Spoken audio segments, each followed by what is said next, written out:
bom, Silvio. Aí é importante já começar a mostrar aí as diferenças, né? Um abraço aí pro Dimitri Cabral, boa noite de Brasília. Então, como a gente está falando, é o seguinte, as diferenças já começam aí, né? Realmente, a gente, por exemplo, engenheiro, arquiteto, começa a ter esses conhecimentos mais técnicos, usar essa habilidade através das tecnologias novas, né? Como você falou, na parte de computadores, tudo. E o mestre, na verdade, ele desenvolve e tem, com certeza, uma larga experiência, muito maior que qualquer engenheiro, no dia a dia da obra. Então é muito importante, muitas vezes nós temos no nosso grupo do WhatsApp, até quem estiver assistindo e quiser entrar no nosso grupo do WhatsApp, fala eu quero, a gente coloca aí o link para vocês entrarem. Mas o que é importante é dizer o seguinte, é um grande erro, a gente percebe que alguns engenheiros, principalmente os novos, né, que a princípio às vezes acha que tem que assim, fazer o que o mestre de obra faz, né? Ou seja, chegar na obra e querer resolver aqueles problemas técnicos que na verdade não há necessidade. O que vai diferenciar o engenheiro, justamente, né, que ele vai agregar valor para um mestre de obra ou para um encarregado, é justamente aquilo que o mestre de obra não precisa saber. Ou seja, o que nós precisamos fazer? Fazer um bom projeto, certo? Fazer toda a análise, pré-análise, né, desde solo, a viabilidade desse projeto, né, dentro de um terreno que seja adequado, que tenha as características necessárias, no sentido de ver, vamos dizer, iluminação, ventilação, se tem algum poste, se tem, por exemplo, mata dentro do terreno, alguma árvore, né, alguma mata nativa que a gente chama, tudo isso que vai impedir ou não do projeto ser daquele jeito ou não. O mestre de obra até aí ele não está preocupado com isso, né? Na verdade ele vai receber um projeto já elaborado, já viável, já orçado, e esse projeto ele precisa que o engenheiro, além desse projeto, que muitas vezes é feito com um arquiteto, o engenheiro precisa fazer o planejamento, ou seja, fazer o levantamento das necessidades. Então o engenheiro vai ver lá, olha, poxa vida, é uma obra do começo ao fim, né? Ou é uma reforma que eu só vou fazer o telhado. Então, se é uma reforma que eu só vou fazer o telhado, o que eu preciso? Madeiramento, né? Preciso saber que tipo de telha que eu vou fazer, ou eu vou fazer um sistema construtivo diferente de estrutura metálica. Então, isso faz parte do planejamento do engenheiro.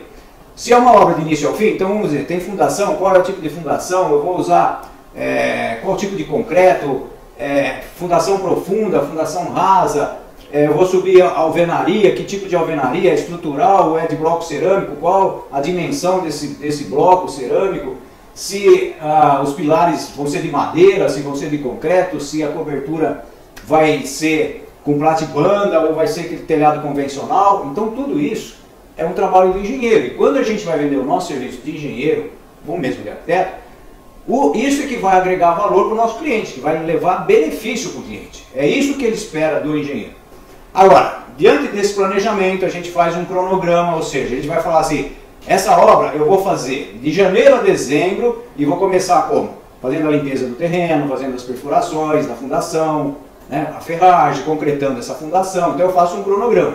Esse cronograma é muito interessante, muitas vezes, quem está no início de profissão, é muito bom já ter um mestre de obra do lado para fazer uma programação correta. Porque muitas vezes aí começa, vamos dizer, a colaboração, né, e um se completar no outro. Exatamente. Porque não adianta nada um engenheiro de repente fazer uma obra lá, falar assim, ó, tem uma obra que eu fiz um programa para 6 meses. Aí vai te dar na sua mão, você fala assim, pô, você tá louco, não dá para fazer em 6 meses, isso aqui é obra para um ano.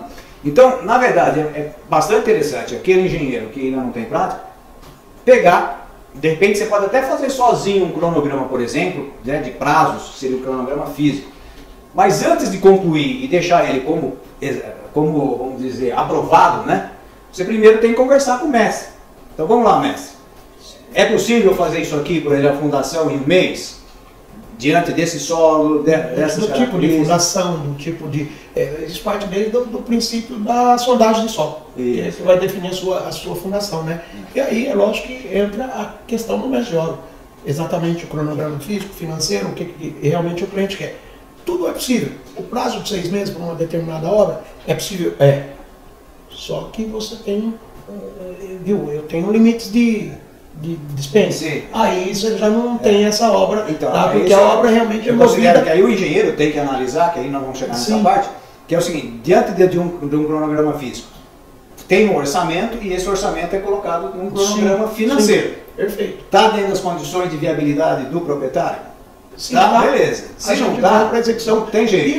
E essa pressa da obra depende do sistema construtivo e, de repente, do número de agregar mão de obra. Exatamente, porque às vezes eu tenho mão de obra não suficiente para conclusão em 6 meses.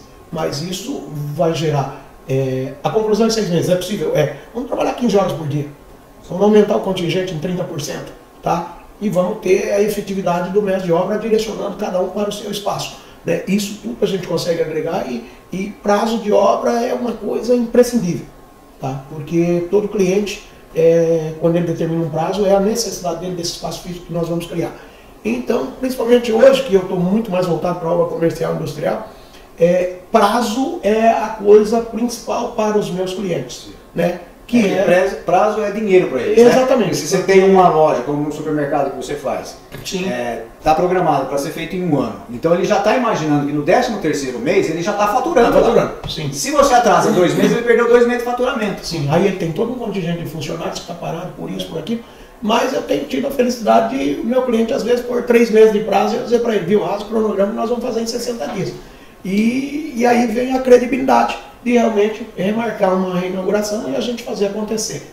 Então, o prazo é uma coisa muito, justamente dessa prática da logística que o mestre de obra tem que impor para a obra, interagindo com os projetos que chegam para ele, para justamente falarem a mesma linguagem e fazer acontecer. Uma obra não acontece sem parceiros.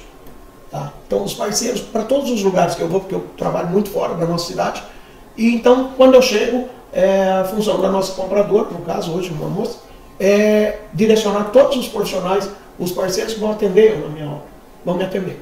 Que seja terraplanagem, concreto, o fornecedor de areia, de pedra, os tijolos geralmente a gente tem um fornecedor que se distancia e vai para onde a gente vai.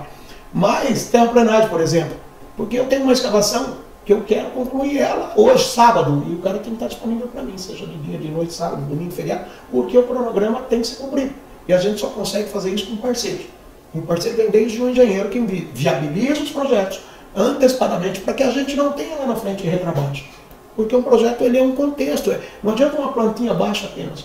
O projeto ele vem uma conclusão que envolve vários projetos. Arquitetônico, estrutural, fundação, ferragem, tubulações elétricas, tubulações pluviais, de esgoto, de hidráulica, para justamente você não ter que depois estar danificando com um rompedor uma viga para passar a tubulação. Então esse retrabalho retarda o tempo da sua obra. Isso que a gente até, eu digo para o pessoal,